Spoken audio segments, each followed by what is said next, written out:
Hi everyone! So ayun guys, ang topic natin ngayon, marami nang nadidisik dito sa pag-affiliate. No? So nagtatanggal na, dami na kasing affiliate. Siguro kaya nagtatanggal na yun si TikTok. Ganun lang kadali, ganun ka-busy. So ayun. So may ibang usapan natin, ang usapan talaga natin dito. Dahil may dumadaan kasi sa akin, napakomment din ako dun. So about with kasambahay. So ayan. Alam nyo guys, gano'n man kalaki ang sahod ng kasambahay, wala din yun.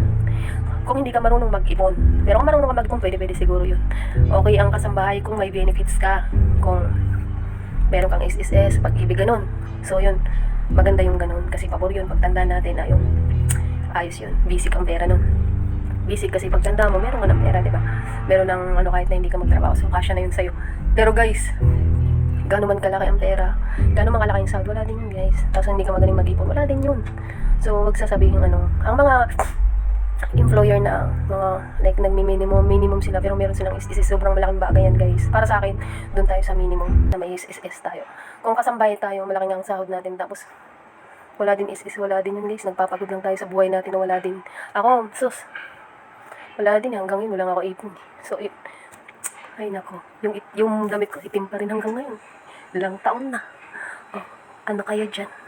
So, ganun lang naman guys, ang aking topic ngayon about kasambahay. So, yan. Hindi ako proud sa ganun. Marangal na trabaho, okay yun.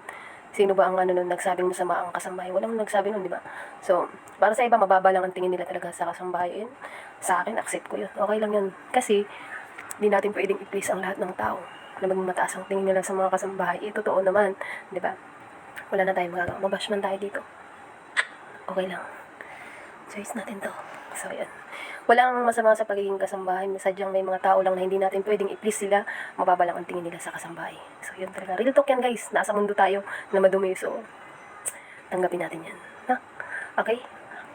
Kung papipiliin ako kasambahay, minimum. Tapos may SSS doon ako sa minimum na mayroong SSS. Pagtanda ko, hindi ko kailangan magmalimos sa mga anak ko para magkaroon ako ng pera. So, doon tayo sa minimum. Kaysa naman yung kasambahay ka, wala kang benefits. Pero kung malaking sahod mo, may benefits ka. So, aldo.